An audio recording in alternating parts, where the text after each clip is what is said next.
What's up guys, Pete here from Roaming Rolls. So today I actually wanted to do a video for you guys that's actually going to deviate from the usual topic of my videos, which is jiu-jitsu and traveling. Today I want to talk to you about the coronavirus. Why I think it may be interesting for you guys to get my perspective is because I currently live in Daegu, which is the most affected city by the coronavirus outside of China currently. So as it stands today is March 1st, we currently have 3,526 cases of the coronavirus in Korea. 87% or over 87% of these cases are in the Daegu and North Gyeongsang region, and there have been around 300 cases reported just today. Yesterday there were about 570 cases reported. So especially within the last 4 or 5 days, the increase has been pretty fast compared to the past 2 weeks. So it's starting to kind of fit that exponential trend that infections tend to take when they're spread as easily as something like the coronavirus. So I just wanted to give you guys a bit of perspective on what it's like living in Daegu currently. Mostly I want to give you guys an insight into the reality of living in Daegu, because you'll see a lot on the media channels and even like YouTube channels, clips of deserted areas and everyone's wearing like fucking hazmat suits and gas masks, but it's not really the case. There have been changes to the way society functions. For example, I'm an English teacher and I work for the public school system, and the public schools have been delayed by almost a month now for opening. So students won't be coming in until late March now. So in Korea there's also a big private school industry. They're called hagwons. A lot of my friends work in hagwons, and they've also been closed for the time being. And everyone's kind of just waiting to see what happens in the news later on for the time being, and it might be subject to change, might be delayed even further, it might be retracted, and we might start sooner if things start to look up. There have also been shortages in space for hospitals within Daegu, at least. There's been stories of people contracting the coronavirus and actually traveling outside of Daegu to neighboring cities and their hospitals where they do have space, because obviously there's nowhere near as big an issue in these other cities.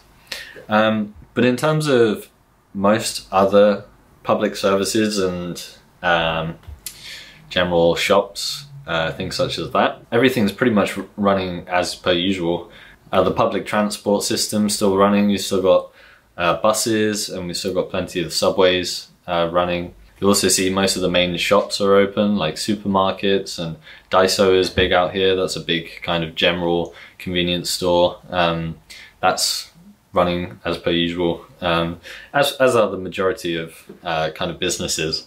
They're still running around Daegu, and people are generally just going about their day normally. I mean, everyone's obviously staying in their apartments as much as possible. Before and after leaving the house, everyone is wearing masks and frequently applying hand sanitizer, and obviously frequently washing their hands. People are generally trying to stay at arm's length away from each other, but people are still out shopping at supermarkets and convenience stores, having coffee at cafes. I have seen a bit of a decline in people going to restaurants, but you can only expect that really.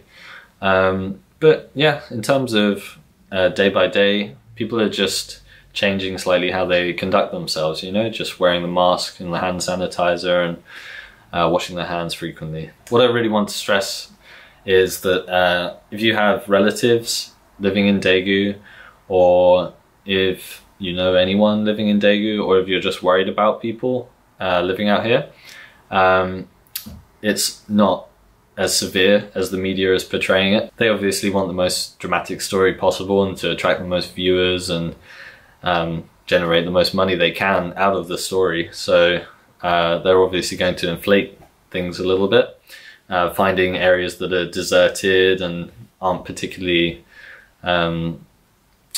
populated so that they can claim, oh, Daegu's a deserted apocalyptic town, or city, but it's really not the case. It's all good and well me talking about this to you, but I thought I should show you firsthand. I can in fact leave my apartment. I don't have to lock myself in a bunker. So I thought I would show you around my neighborhood a little bit and take you down to the river, which is a nice place I like to go and walk quite a lot on my day-to-day, especially now since I have all this free time. So let's go have a look.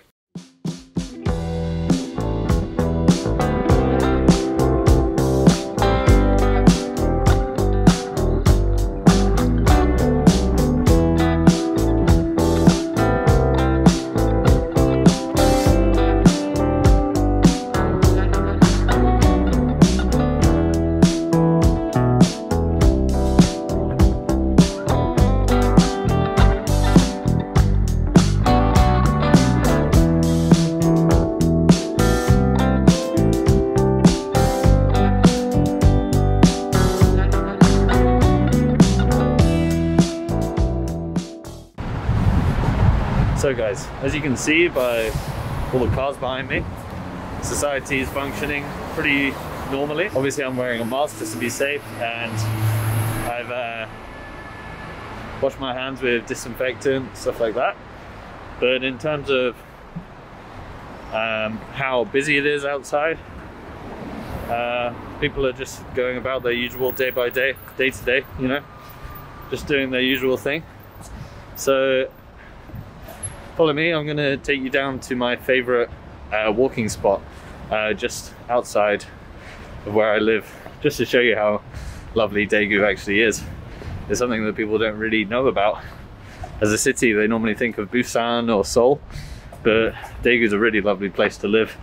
And as well as talk to you about the coronavirus, I want to give you an insight into living in Korea and living in Daegu as well. So come along, let's go.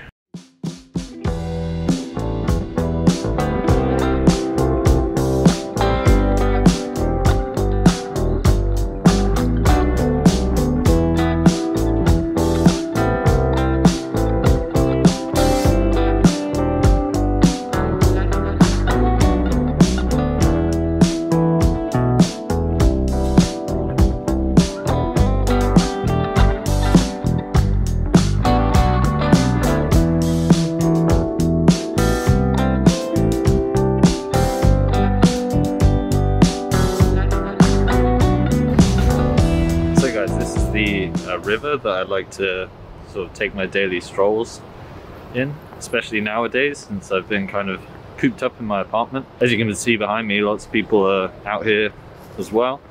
It's a great place to kind of walk down and sort of collect your thoughts. Whilst we're out here, I thought I'd talk to you a little bit more about why the coronavirus isn't as much of a threat as you guys may think to us out here in Daegu especially.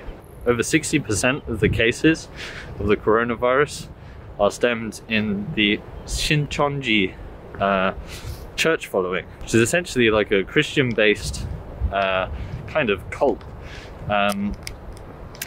But it's like Korea's Scientology in a way, or Korea's Mormons, maybe more like that. So they have this prophet that is essentially like Korean Jesus in their eyes. The second coming, or the third coming, I don't know. So these guys get into these massive gatherings that they call services, and they have to check in like you do for a normal job kind of thing. In these services, these guys sit very close together on the floor. They're in very close contact with each other, and there can be anywhere from 1,000 to 10,000 people in this one kind of venue. The problem with that, obviously, it's a giant breeding ground for the coronavirus. Another problem with that is that this Shincheonji organization hasn't been completely transparent with their activities. Though they've been saying they've closed down all the events, all of these services, the venues that they've confirmed where activities aren't happening haven't coincided with some of the evidence that the government has been finding. So it's a bit up in the air as to whether this Shincheonji organization are actually cooperating you know. But the benefit of the fact that over 60% of the cases in Korea are in the Shincheonji organization is that the government at least then has a demographic of people that they can focus on when it comes to identifying cases and isolating people and treating them. Another benefit of this is that we know at least that the main contributor to all the cases nationwide in Korea is this large gathering of people, and it bolsters the argument that maintaining isolation and not getting too close to large groups of people should keep you relatively safe from the coronavirus. I hope some of this information has reassured any of you guys that might have relatives or people you know out in Daegu, living in Daegu or Korea in general. So to give you guys some background information on Daegu, it's the 4th biggest city in Korea. It's actually the most conservative city in Korea as well, but mainly because of the large older population. But I think that's starting to change in recent years. Also, the foreigner population in Daegu is getting bigger and bigger these days, and Daegu as a whole is getting a lot more connected to the outside world. Like, Korea is often referred to as a bit of a bubble, but obviously these days it's becoming less and less so, and Daegu is following that trend.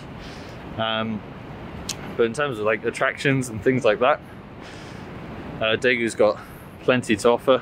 It's one of the greenest cities in Korea in the fact that it's got absolutely loads of parks.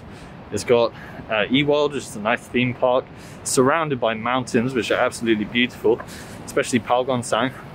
A lot of people like to go there to go on their hikes. And there's also plenty of restaurants and places to meet friends. In terms of the nightlife, it all goes on in one particular place, especially for foreigners. So you're always bound to bump into people you know. That's why Daegu is often referred to as a big city with a small city feel. And those are some of the reasons why I actually love living here. If you're ever heading out to Korea, maybe once this coronavirus has passed, I'd really recommend checking out Daegu. So I hope this video gave you guys a good insight. And if you happen to be interested in any traveling or jiu-jitsu videos, check out some of the other videos on my channel. Please like and subscribe to Roaming Rolls. I also have a website, which is actually what all of this is built around, full of guides about jiu-jitsu and traveling. If you have any questions about the coronavirus or living in Daegu, feel free to contact me. I'll leave my email in the description below. Other than that, have a great day. Catch you later.